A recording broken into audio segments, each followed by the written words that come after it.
It was during this time that the idea that middle-level personnel by Sesikawa should be trained. But sadly, their science background was not up to the standard. So the few who were, first they tried a few, they did a remedial, but only one made it. So the idea is that how can we get the middle-level people trained in School of Agriculture? So it occurred to me that we have to step down. At that time, I was a dean. We have to step down the science content and increase the extension content of agriculture so that Sesikawa was established. Sesikawa was my brainchild.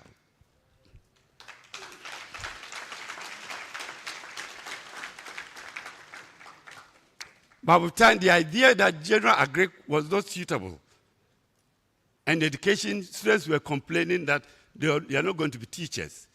And that led up to the present state where specialization. But we need to be very careful. Ghana is full of a lot of specialists now, but very few farmers. A time will come when Ghana will be a country without farmers. Because our secondary schools don't have farms or gardens. I made my first garden in class 2, 1956. Because we had a class garden and school had a farm. So we learned what farming was. But sadly now, the situation has changed. I have to abandon my farm because I can't get farm hands.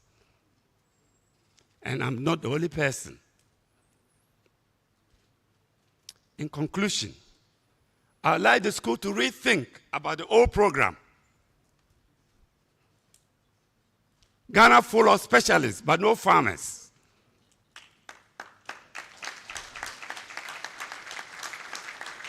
Legon trained me as a crop scientist. But when I came out, I realized that as a crop scientist, you fitted in a very limited space. So I broadened my knowledge so that I can now even inject a dog. So we need really to look at it critically, lay a lot more emphasis on this general program so that we train people, even though graduates, but they will love to farm. So for agribusiness and others, we need to have an extensive program in farm techniques, farm training, so that the love of farming will be in graduates to replace the training that is going on in the country. We need to look into the future. Who is going to produce food for us? Who is going to be the cocoa farmer? As at now, I'm an agriculturist, but I've abandoned my farm because of the the agricultural situation in the country. And School of Agric should change this environment by training people who will have to die as farmers. Before I end, I would like us to recognize those who have gone before me. Professor Hazel, Professor Samoa, Professor Carson, Okainti, Osei, and we have some two prominent students, very brilliant one. Unia Rose Uredu. Could you just stand 1 minute silent for the departed soul of School of Agric? Quartin, sorry. Sorry, I'm using natural intelligence. So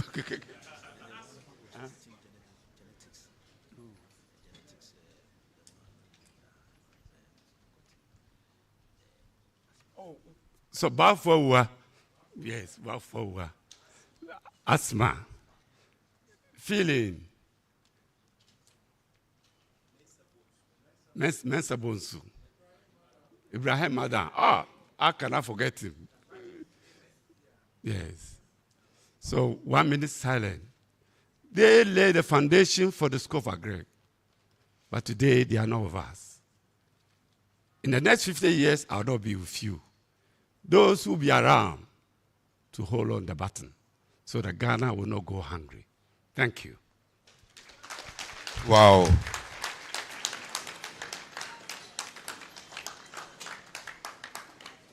Some amazing foods for thought.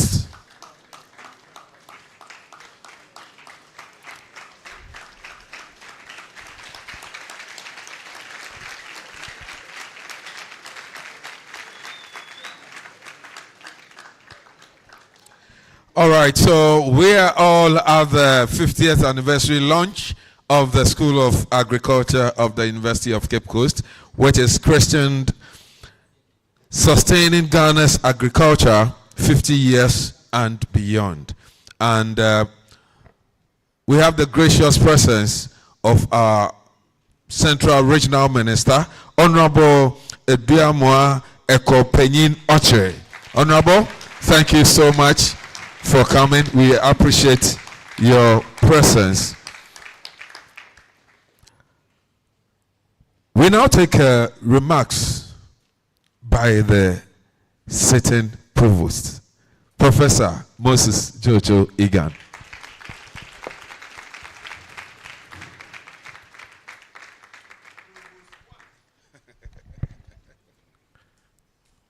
Prof. Chair, permit me to stand under existing protocol.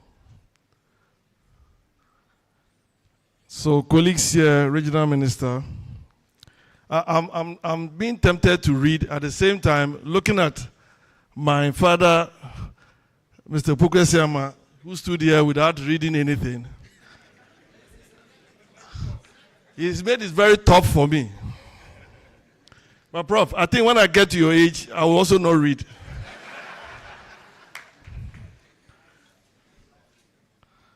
Thank you.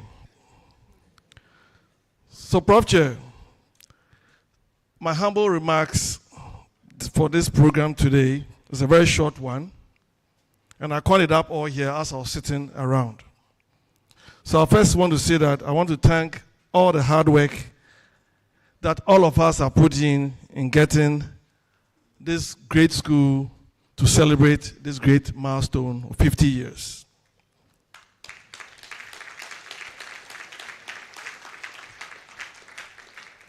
Planning such great milestones is not an easy task. So first again, congratulations to the planning committee.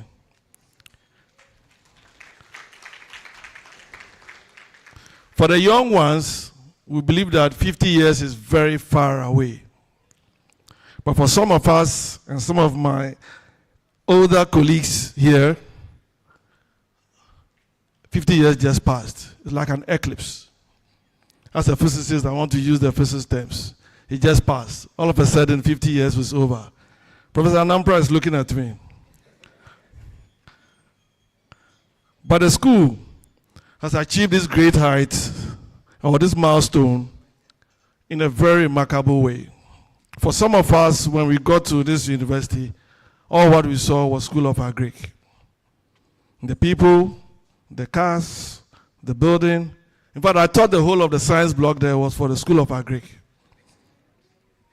It's only when I started studying I noticed that they are occupying part of the school. In short, I'll say that congratulations to the entire school and students, both past and present, and we look forward for the year's program. But just to touch on one thing, there's a project being run by Professor Arnaud Frimpong on TACDEV 2, which is sponsored by MasterCard Foundation through RUForum. I forget, all of us here, we know about RUForum. And they have targeted for the next 10 years to create 80,000 jobs.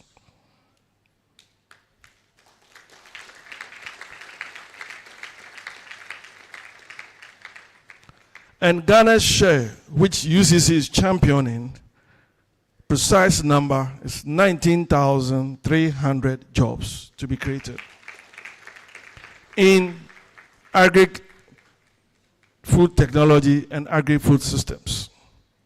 So in short, we have a lot to do. For the next 50 years or the next 10 years, we have a lot to do. Thank you very much.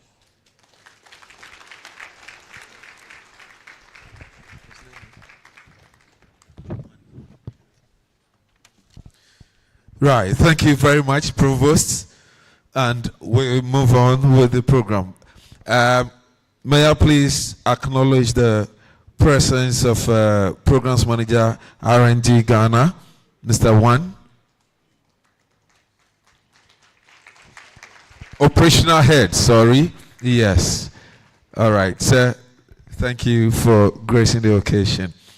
At this moment, we shall invite Dr. Rosemond Daze to introduce to us our guest speaker.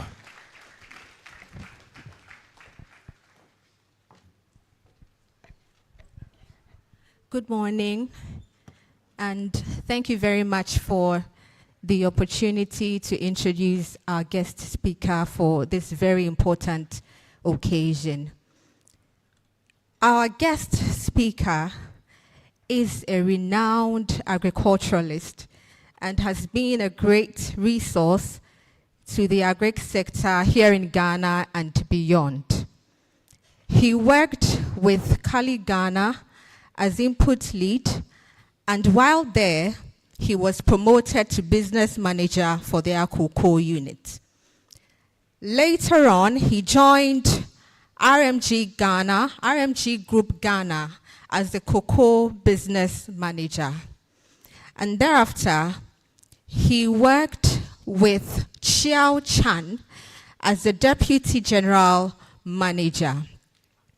Later at Solevo Group, he became the regional business manager.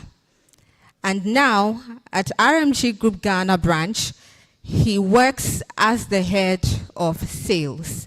And I'm happy to say that he's also a proud alumni of the School of Agriculture, University of Cape Coast. Ladies and gentlemen, help me in welcoming Mr. Henry Asabre to the stage. Thank you.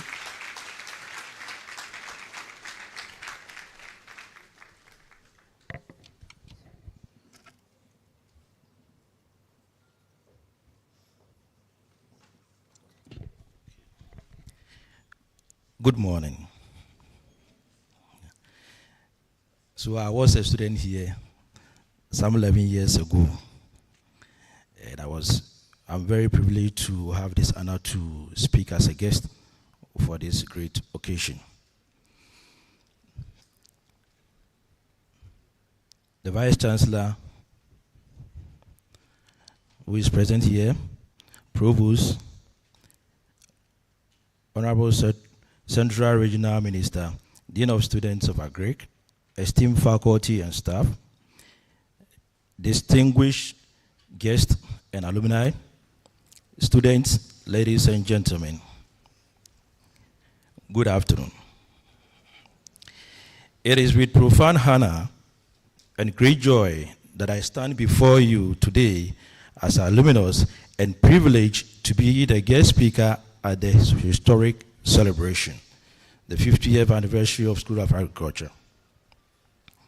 I would say 50 years is not just a number, it is a legacy of vision, resilience, and service to humanity.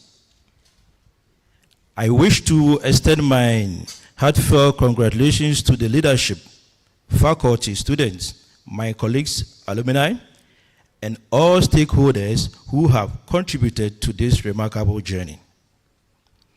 I must say, I am who I am today because of the School of Agriculture.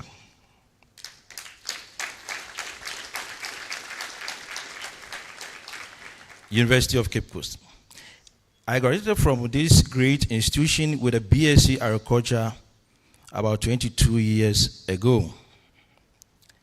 The chairman of the local organizing committee of this anniversary, Prof. Julius Hagan, was my mate.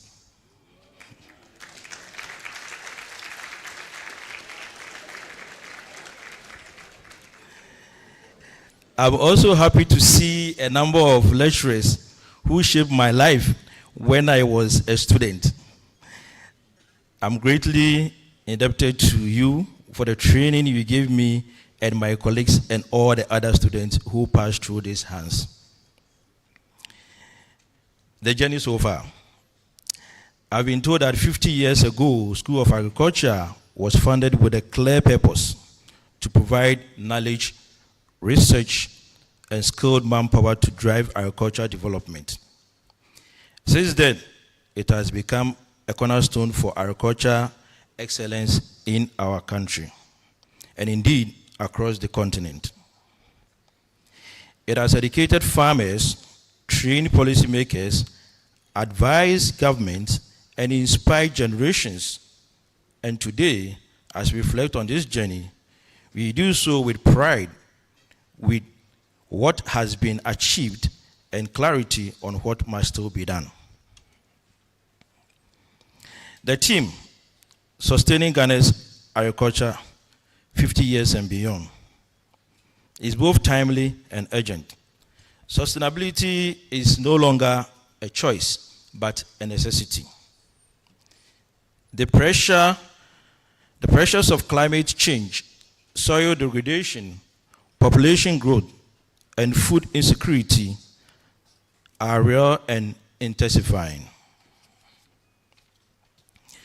Our world must produce more food using fewer resources in a manner that does not compromise the needs of future generations.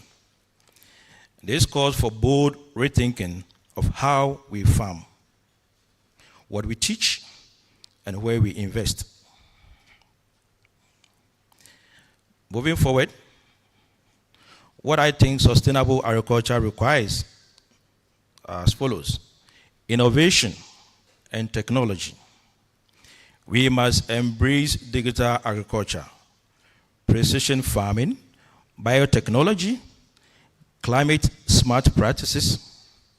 Future of agriculture lies not only in the soil, but also in the lab and the cloud.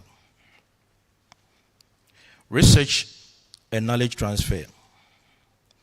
Our universities must lead in generating knowledge that is practical, inclusive, and transformative.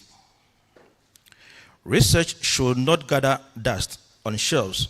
It should drive productivity in the field. Youth engagement. We must change the perception that agriculture is for the old or the unskilled. Agriculture is a business. It is a science. It is a career. The next 50 years belong to the youth, and they must be equipped and empowered to lead. Policy support and investment. Government and institutions must provide enabling environments through policy, financing, and infrastructure to ensure agriculture thrives sustainably. Environmental stewardship. We must protect our soils, forests, water bodies, and biodiversity. True agricultural progress cannot be at the expense of our ecosystem. To School of Agric. This school has a critical role in shaping the next phase. It must continue to be a hub of innovation, a voice of advocacy, and a bridge between knowledge and practice. It is the graduates must not only be employable, they must be problem solvers, creators, and leaders of tomorrow's food system. Its research must not only be cutting edge, but it must be impact driven, aligned with national development priorities and global sustainability goals. A personal note of hope that I would like to share here as part of RMG group. I've worked a lot with farmers, researchers, and policymakers. And as head of RMG, I'm hopeful. I've seen the potential in our youth. I have witnessed the transformation that comes from our single breakthrough ideas. And I believe that with the right investment and partnership, the next 50 years of agriculture will be even more impactful than the last. I conclude by saying, so today, as we launch the year anniversary, let us celebrate the past, but even more importantly, let us commit to the future.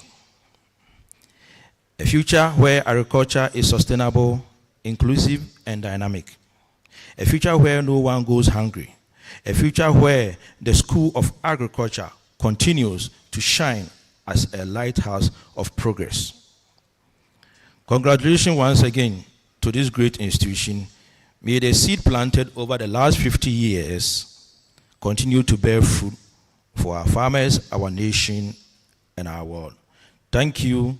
God bless you, and God bless us all.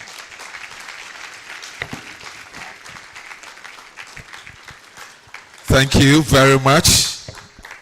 Oh, I thought we were going to do a better applause than this.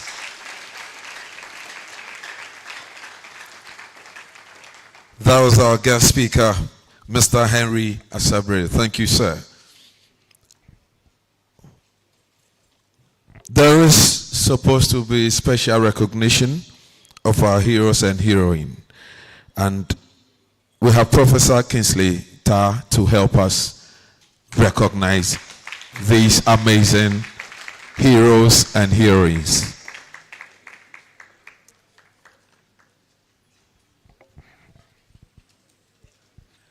May I also announce that we are live on ATL FM 100.3 and also TV UCC.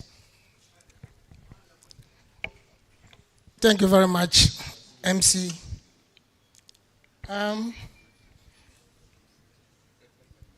Mr. Chair, let me just go straight without any protocol. So, in fact, part of my work, the major one has been done by Mr. Tvucc. So coming here was like, what are you going to do? But I've been asked to give a special recognition to heroes and heroines and also the alumni. So first of all alumni here present, please get up and let's give you a wave. Up, please, alumni.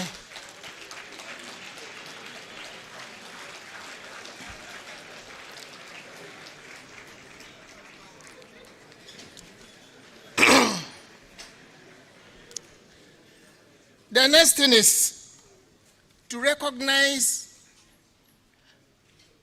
our seniors who are on retirement and are no longer active in the School of Agriculture.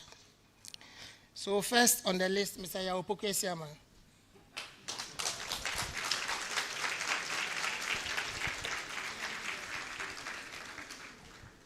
Prof. F.N.A. Odoy.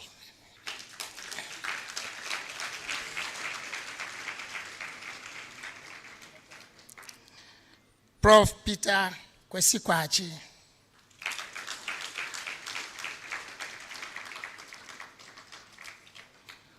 Professor Sir Knight A.A. Anampra.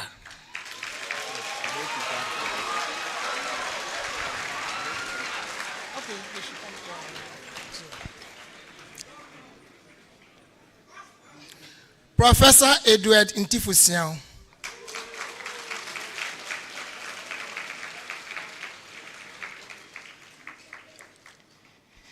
Mr. Theodolos Yangto.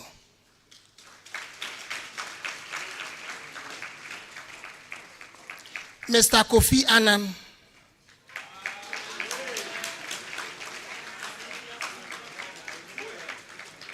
Mr. Stephen Edu.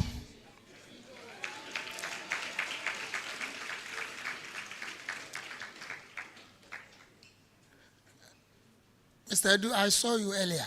Where are you?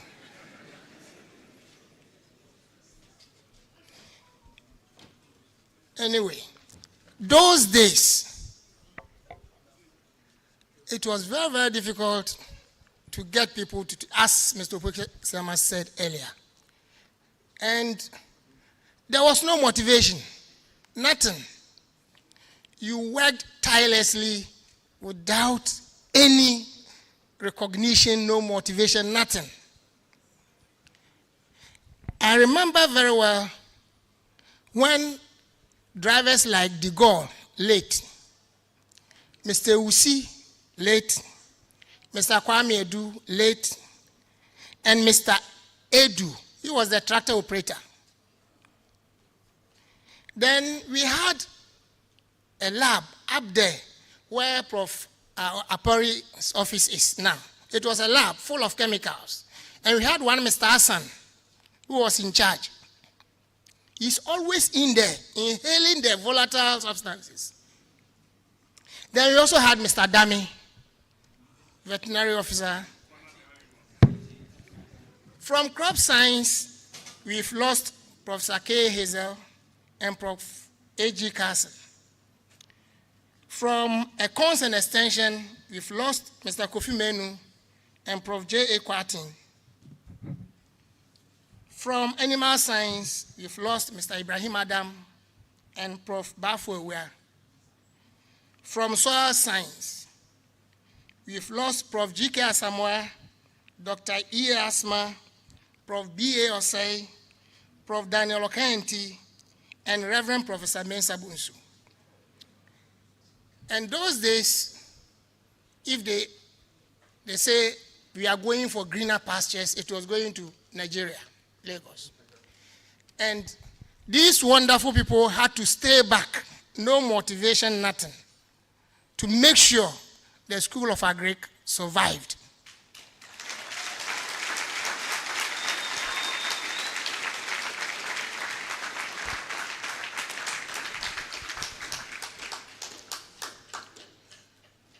Just to add something, I was traveling with a driver a few years ago, and he told me, those days there was nothing like code or institute, weekend. So I was traveling with a driver recently, and he told me, "Ejumana ekoyeno, see we are Friday mesiaba, na Monday mesiaba, area ejumano." Why? Because he had to go on code assignment because that one paid. But those days, drivers like De Gaulle, Tvucc, all you have to do is ask them. Call them, Mr. Tvucc, they will go. There's nothing like night allowance. These days, if it's 6 p.m., I have to sign because it's already night. And I'm supposed to close at 4:30. It wasn't like that those days. But things have changed. And it was all on the shoulders of these gallant men. We say Aiko. Thank you very much.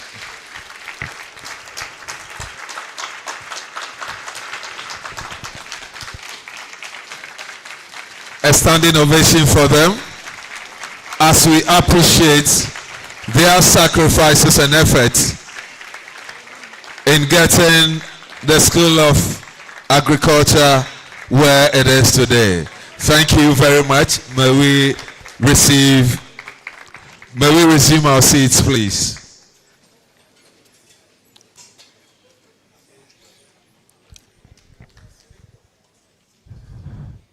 Sustaining Ghana's agriculture 50 years and beyond.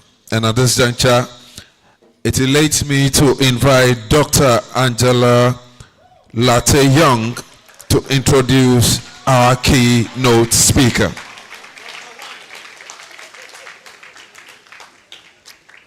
Mama Angela. Thank you very much.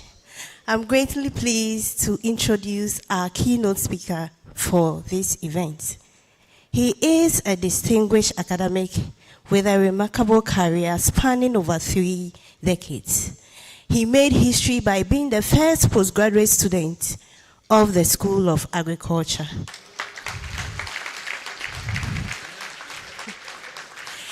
He rose through the ranks of being an examination officer through to becoming the Pro-Vice Chancellor of the University of Cape Coast.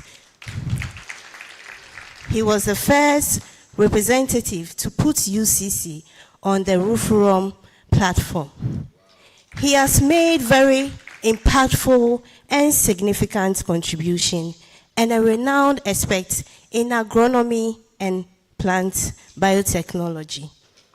He is a member of the Crop Science Society of Japan and a member of the Crop Science Society of America and a member of the Ghana Science Association. Distinguished guests, with a resounding round of applause, shall we welcome Professor John Nelson Bois, our keynote speaker for this event.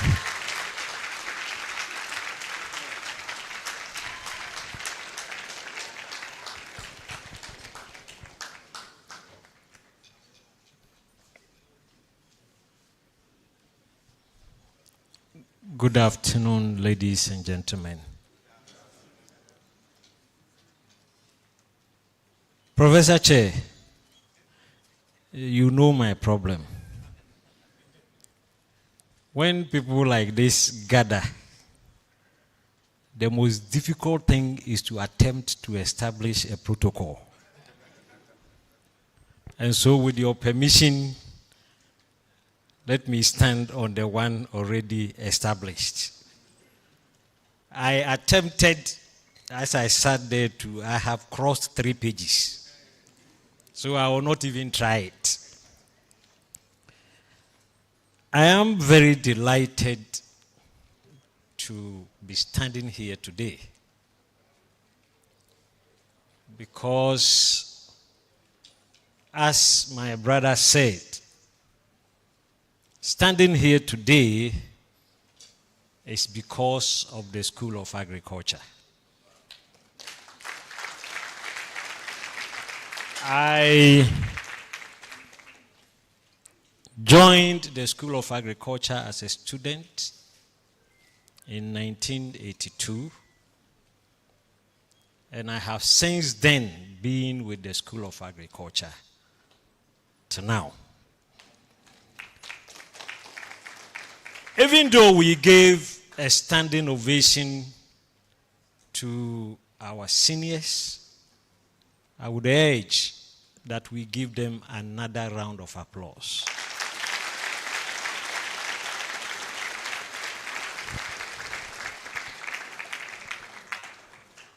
It's with some sadness and some joy, because after my national service, honestly, I didn't know where to go. So I approached the dean. Was it the dean? I think director. That I want to do my master's. Say, Nelson, but we have no approval to do master's. Have you seen any master's program in this department? I said, I want to do it. Say, then go to Legonde. I said, no, I want to do it here. It took about 5 days of negotiation. And the man said, look, it's a risk. You can try it. If at the end of it we don't have the approval, you go without any certificate. I said, yes, I want to try it. So Prof. Kwe, Prof. Carson called me in their office. That was the interview. Say, okay, if you want to start, start. If you want to start. So I started. And lecturers were passing at the school farm. Are you the one doing the masters? I said, yes. Why? You have nowhere, you have nothing. But your masters, nobody knows it. I said, I will do it. But my excitement, you see, ladies and gentlemen, is seeing Mr. Opoku-Asiamah today. Because Mr. Opoku-Asiamah would come to me, gentlemen, we don't have the approval. But now that I am the dean, you go ahead. We will push and get the approval.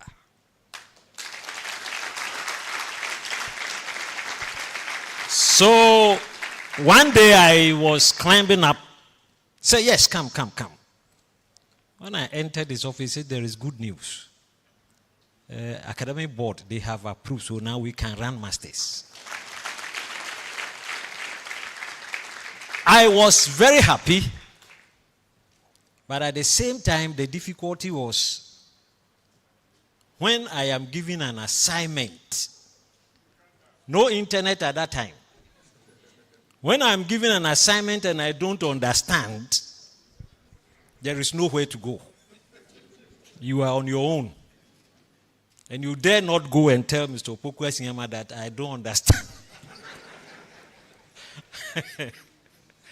So indeed, I am very, very happy to be here and to be doing this. Mr. Chairman, agriculture in Ghana, as we know, has been and remains the backbone of the nation's economy.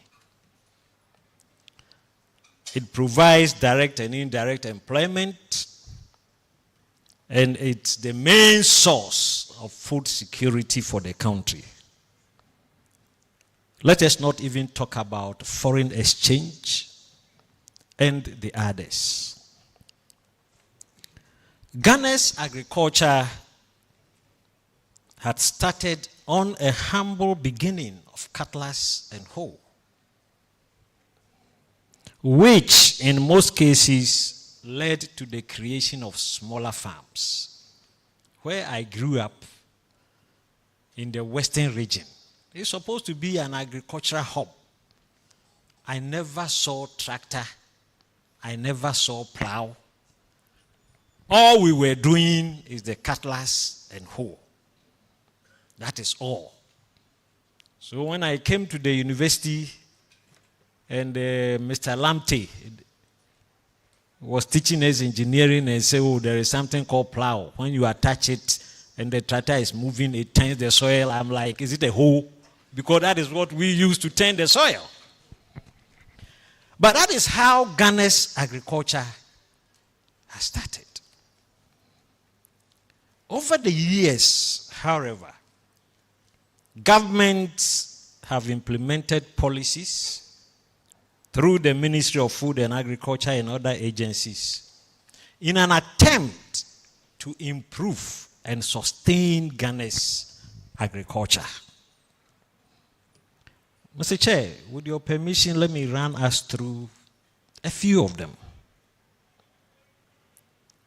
The Operation Feed Yourself, 72 to 78, which was launched under the military regime of General Champon, was one of the earliest attempts to boost local food production and reduce import dependence. Then we have the Accelerated Agricultural Growth and Development Strategy.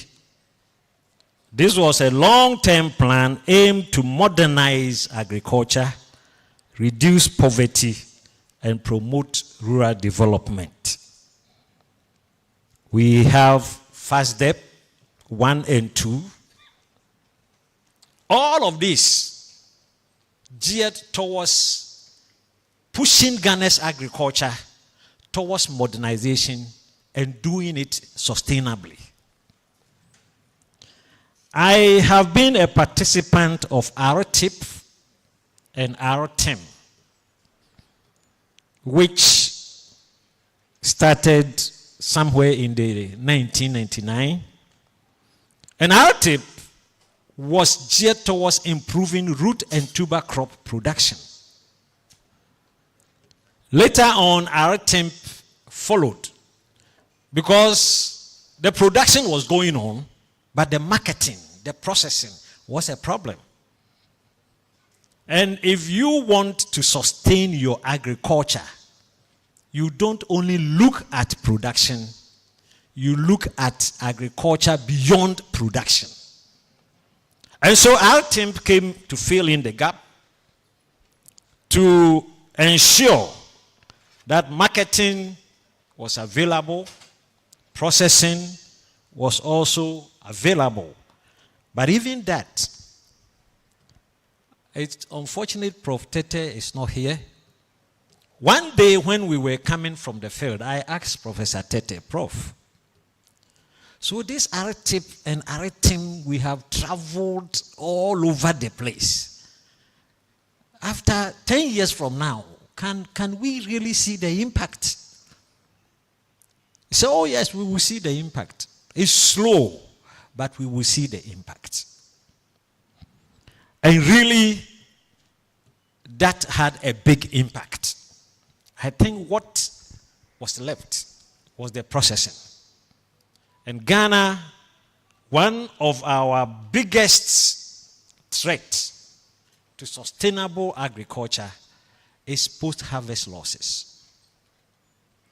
Sometimes when I'm traveling around Akomadan Road and I see plantain and I see tomato, there was a time I felt so guilty from Akomadan to this place because I wanted tomato to buy. And it was in their box, full. And I told the driver, if the woman will give me half. So let me try if the woman will give me half. I went and I said, Madam, how much is this? So that I will decide to buy half.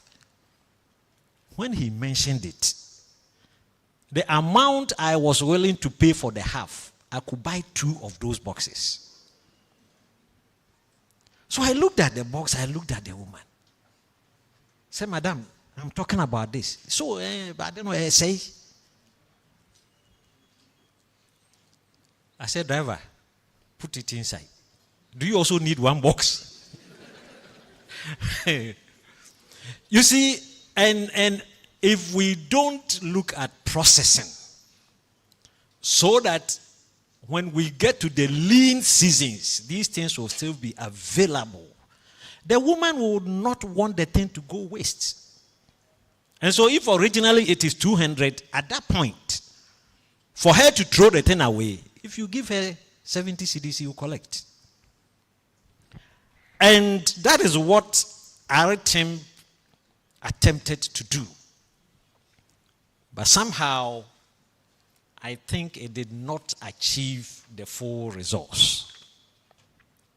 Mr. Chair, again, governments in attempting to make Ghana's agriculture sustainable have over the past 50 years tried to invest in research and extension services.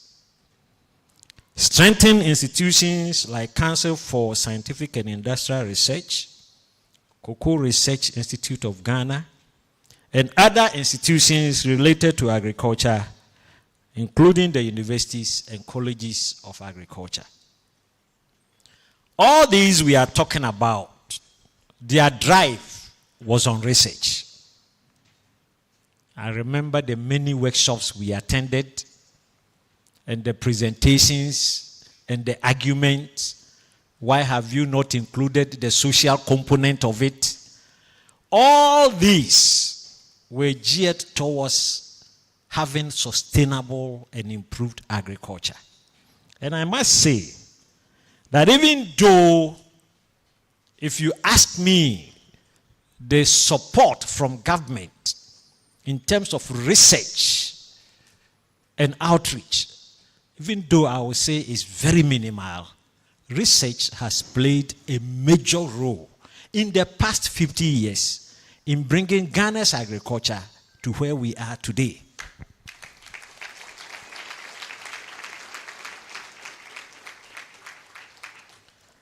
Attempts have also been made to invest in irrigation and water management. You will remember these names: the Pong, the Tono, the Via irrigation systems. All these have been attempts by government to push our agriculture forward. Probably because of policy and how it is implemented, some of these irrigation schemes did not give us the expected outcome. Agricultural mechanization in Ghana was initiated under the Kwame Nkrumah government.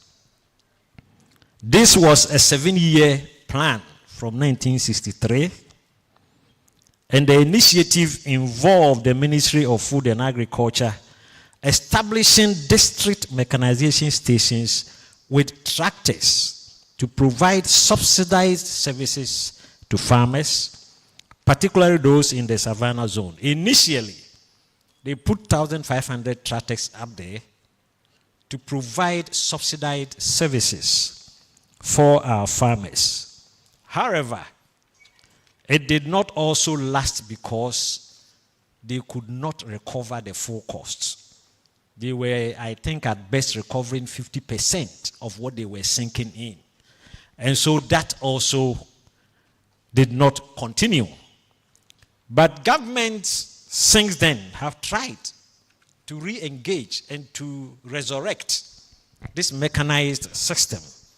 And so now we have AMSEC, which is performing the same role as that of the Nkrumah's attempt. There have been focused programs on improving cocoa productivity, sustainability. For example, the Cocoa Disease and Pest Control Program, what we call the CODAPEC.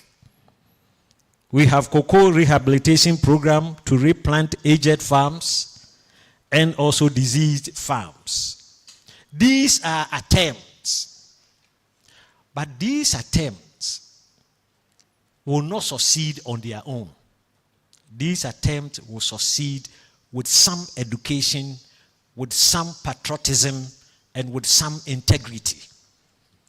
I remember there was a time we had this mass spraying of cocoa, which was good to push and improve Ghana's agriculture. But Mr. Chair, that program also ran into difficulty because the chemicals were not getting to the farms. People were spraying farms of their in-laws. Even when the farm was sprayed a week ago, they will still go and spray. And another person's farm, for 9 years, he will be chasing them. It will not be sprayed. But it was a wonderful program. That is why I am saying that the sustainability we are looking for will not thrive only on announcing programs, but what goes with it, how we implement it, how we get committed to it. We have the promotion of agricultural value chains, which provides support for agro-processing. I am not being, this word I'm pronouncing is not political. Through the one district, one factory initiative, I've heard somebody say, hey, this one is English word. Initiative.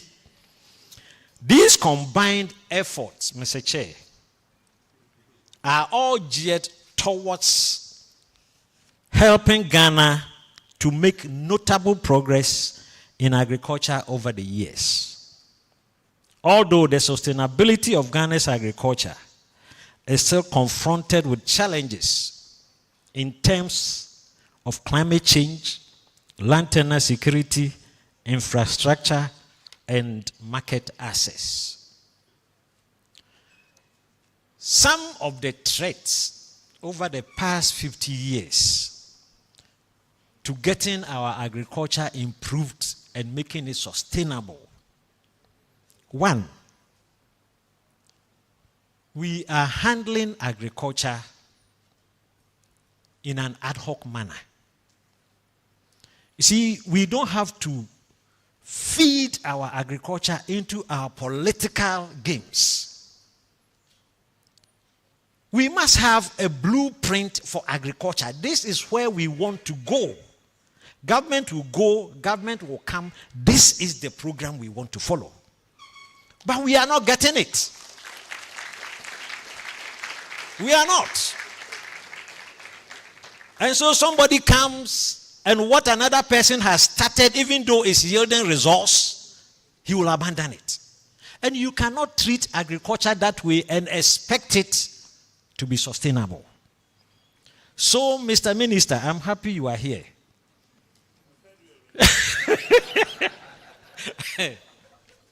Let us have a policy for agric, so that if we say in the next 50 years, this is the journey, then we follow it. Unless something drastic happens, we follow it. If it is something useless, all of us will know that it's useless. Let's move away from it. But it cannot be useless because before we say this is the way, it would have gone through arguments and all that before we decide. I think we need as a nation to do this so that we don't put money into programs and abandon the programs later on. Poor access to production areas, lack of roads. As I said, there have been attempts. I heard some years back about cocoa rows to cocoa growing areas, which was good. Because one of the things is access to the production areas. In fact, during bumper harvests for plantain, if you go into certain communities, you would weep. Plantains are getting rotten, and they have no idea what to do with it. The same plantain, 5 months later, you cannot buy it. One day I was traveling somewhere in the western region. A truck had gotten stuck, full of plantain. And it had been there for 4 days. And as you watch the truck, you see these exudates from the rotten plantain. Everything is spoiled. Not because of anything, but the road. We need to be mindful of weather and environmental concerns, the destruction of our agricultural lands. Again, when I was a student, coming from Western region, just after Commander towards Cape Coast, both sides of the road were agricultural lands. The same way, when you are approaching Winneba, both sides were agricultural lands. And I believe we had such pockets all over the country. But now, they have all been encroached. People are building anyhow, anywhere, and we are losing productive agricultural lands. So very soon, when those lands are no more, I think we will start invading the forest reserves. Already people have started farming in them. Can we have a plan? No matter what, as for this place is for agricultural purposes, we leave it there. But we have sat down for even marshy areas to be encroached. We will not get it improved and sustained, Mr. Minister and Chair, if we don't check this monster of illegal mining. It's good. We want gold. But the way and manner we are destroying our environment, cocoa farms are being destroyed. If cocoa is being destroyed, what is cassava and plantain? Even if your house, under your own house, people have dug and you are hanging, what is cassava? They will destroy it. I chanced on some research by a free year 2023 and Opoku 2024. Mr. Chair, these two research have established firmly that somewhere in the eastern region, cassava tubers are full of heavy metals. The papers are here, published. The other one dealt with vegetables and a lot of heavy metals, mercury and all that. How do we get our agriculture improved and sustainable if we sit down for this to happen? As I have said, gold is good. But if we are looking for the gold, so that a few years to come, we will use the gold to bring in rice and vegetables and drinking water, then let us stop the gold and grow our crops and eat. It's a threat.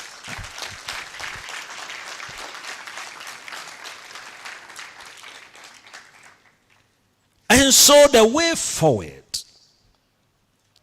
my brother and the other speakers, they did this for me, so I'll just run through it. The way forward, Mr. Chairman, if you look at the present situation, everybody is talking about climate change. And climate change has come to stay. There could be floods, there could be drought, erratic rainfalls. It doesn't follow any pattern. Some 4 years ago, something happened, and this year it almost repeated itself. 4 years ago, the rain started very beautifully, and people planted maize, cassava. You saw people planting. Just when the maize got to about knee-high, the rains stopped. And resumed later when all the plants were dead. And the resumption came with flood. This year, it almost happened. So we need to accept that the climate has changed, and therefore we need to put in some mitigating measures and some adaptive measures. I am happy that the School of Agriculture is doing something about this, because when we talk of climate change, one of the things as a mitigating factor is to breed drought-resistant crops. And I know that some cowpea varieties have been released.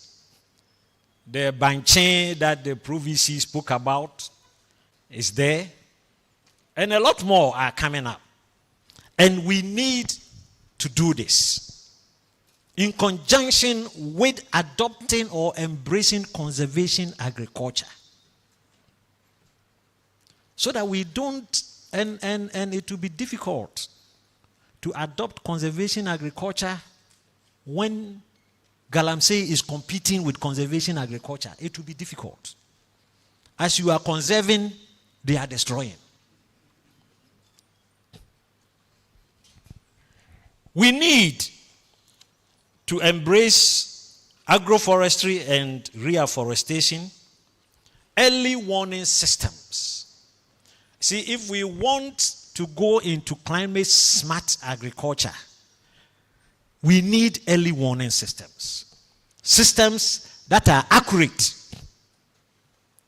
Because sometimes, maybe it's the machines or nature. We are not God.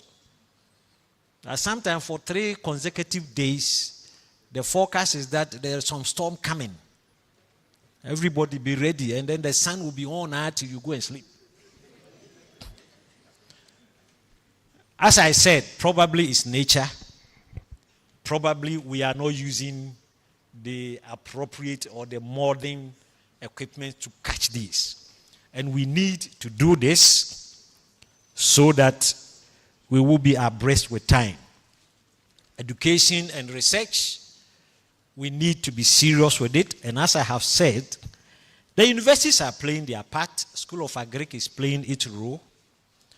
But government support is needed. Of course, we are falling on foreign-funded projects, which is good.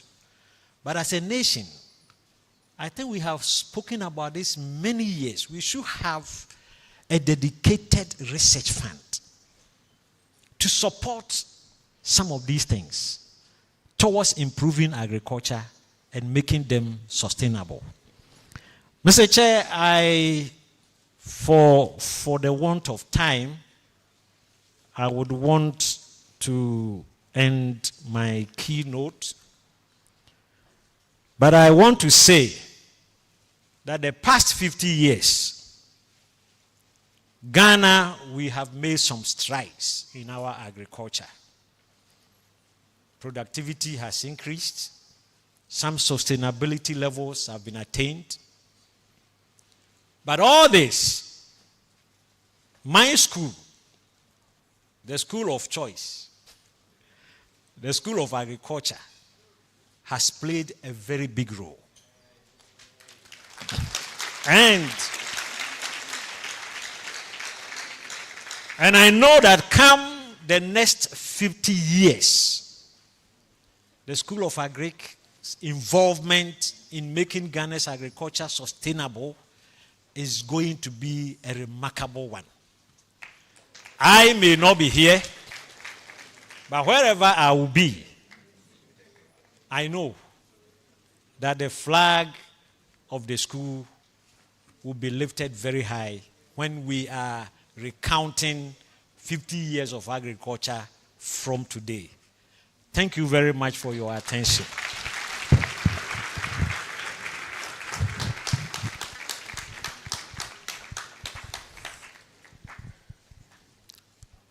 Very phenomenal speech, Prof. Thank you so much.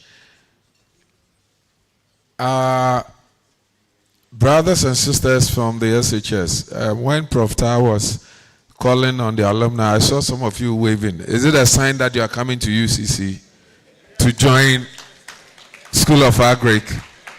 Fantastic. Our registrar is here, our Pro-Vice Chancellor is here. Oh, okay. We can give you admission. Come. All right.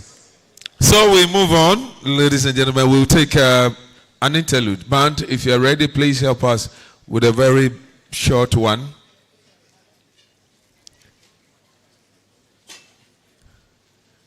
Whilst they are at it, may I please acknowledge the presence of Professor Karangwa Antoine, University of Rwanda.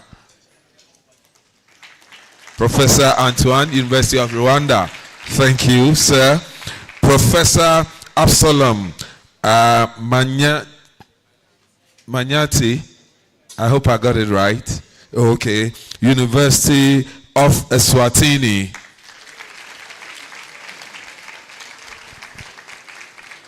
And Professor Bogini Anthony, Ruforum. Right. Band, are you ready? Please, a short one.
Thank you very much. Thank you very much, Alban. All right. We're going to take a very brief remarks again from another distinguished son. He's the founder and CEO of Tvucc Research and Manufacturing Company Limited.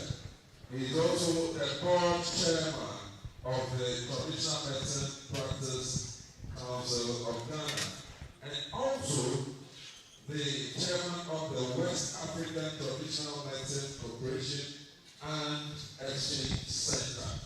Please help me welcome Professor Samuel Abdul-Gata.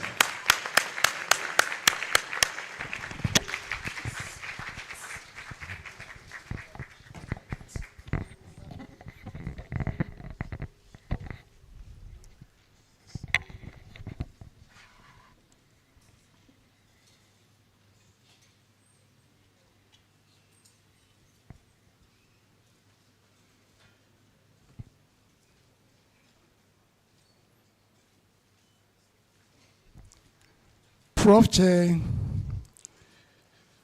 permit me to stand on the already established protocols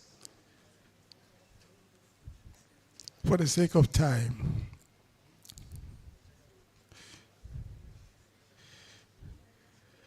Good afternoon, ladies and gentlemen. It's always difficult to speak after previous speakers have said it all. But it is with great honor and humility that I stand before you today to deliver this important address at the launch of the 50th anniversary of the School of Agriculture, University of Cape Coast, an institution that has over the past 5 decades been at the very heart of agriculture education and transformation in Ghana. Allow me first to extend my heartfelt congratulations to the school, its past and present leadership, faculty, students, alumni, and partners. 50 years of academic excellence, research, innovation, and impact on agricultural development is no small achievement. You have trained thousands, influenced policy, and empowered generations to see agriculture not merely as a tradition, but a driver of national development. The theme for this celebration, Sustaining Ghana's Agriculture, 50 years and beyond, could not be more timely or relevant. Agriculture today sits as a crossroads. With the looming effect of climate change, a rising population, shifting consumer preferences, and growing youth unemployment, we are called to rethink the future of agriculture in Ghana and Africa. And it is within this conversation that I wish to highlight on a powerful yet often under unexplored area of agriculture, that is medicinal plants. We have been talking about cash crops, food crops, without talking about medicinal plants. But I tell you honestly, cocoa is a plant, and cocoa is giving Ghana a lot of foreign exchange and a lot of medicinal plants that even one can give you more than what cocoa gives to Mother Ghana. So let us look at medicinal plants as we go forward. Ladies and gentlemen, Ghana is blessed with a rich diversity of medicinal plants. Ghana is blessed with a rich diversity of medicinal plant species, many of which have been used for generations in our homes and communities. However, the potential of this biodiversity to support health, drive economic development, and empower youth remains largely untapped. This is what I call the green gold agenda. that we can make billions of dollars more than the gold that we look for in plant medicines. And this is what agriculture has to bring to bear. And we are the Tvucc Research and Manufacturing Company Limited. We are happy to be with the University of Cape Coast, where we have signed an MOU, and we're going to work together to make sure that we realize this dream by pushing the agenda of planting medicinal plants to bring billions and billions of dollars to Mother Ghana.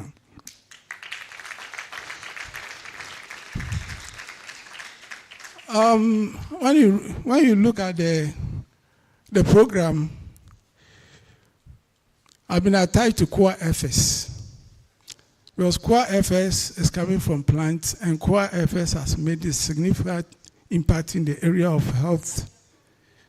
And you don't know what Tvucc FS was and is. So she tell you that I understand what we can make out of plants. And for that matter, agriculture is key. At Tvucc Research and Manufacturing Limited Company, we have made it our mission to develop and promote the medicinal plant value chain, from scientific cultivation and sustainable harvesting to processing, formulation, packaging, and distribution. Our work has clearly demonstrated that when properly developed, medicinal plants can contribute significantly to improving healthcare, public health, through natural, affordable remedies, create enormous employment opportunities across rural and peri-urban Ghana, provide alternative livelihoods for the youth, stimulate local and international trade in plant-based products, and most importantly, restore dignity to the agricultural profession, which, when God created the world, the only profession that was there was agriculture. So we should actually preserve this particular profession. It is my firm belief that the future of agriculture in Ghana must be diversified. While food crops remain essential, high-value plant products, such as medicinal and aromatic plants, must be integrated into agricultural policy, university curricula, and commercial production systems. Hence, Ghana can be the hub of medicinal plants in Africa and beyond. We have not explored this, but I tell you honestly, we should just move to this direction, and we are going to make the next gold mine of Ghana is coming from Agric, and let's look at it very well. I met a minister of agribusiness, and he said Ghana has dedicated 50,000 hectares for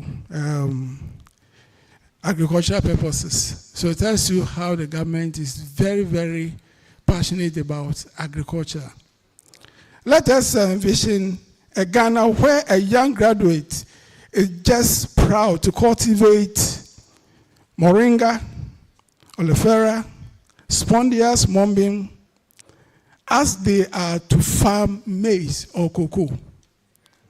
A Ghana where botanical gardens, herbal research centers, and agro-processing hubs serve as training grounds and business incubators for a new generation of agripreneurs.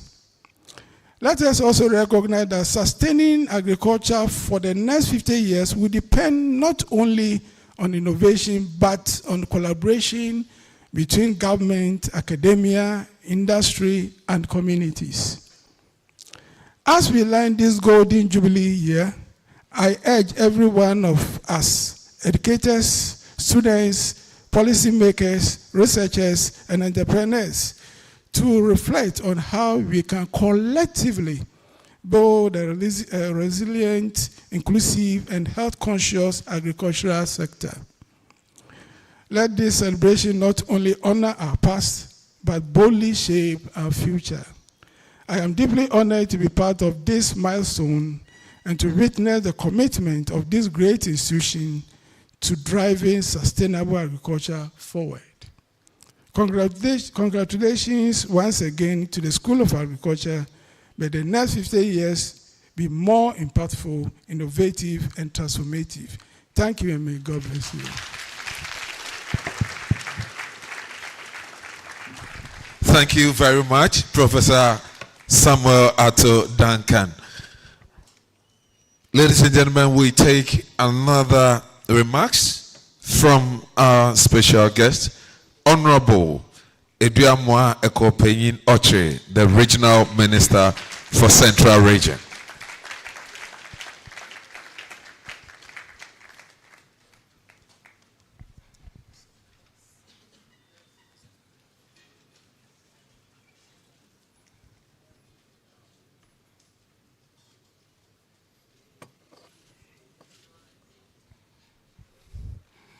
Thank you so much, Professor Chair. Professor Chair, I want to ask whether the pillars for the established protocols are still strong for me to stand on. Because I believe it has been used far too long to the extent that if I do not ask for your permission, we may collapse the protocols. I hope that is granted and I can. This is a matter about agriculture. And as I observed from earlier speakers, even the professor who gave the keynote address did not take much time. Meaning that everything in agriculture must be practical. I have also taken a cue, and I've learned my lesson. Traditionally, that is not me. I give a very robust speeches. I'm intentional about what I say. I try to be intentional. But having heard from the earlier speakers, especially from the professor who gave us the keynote address, I have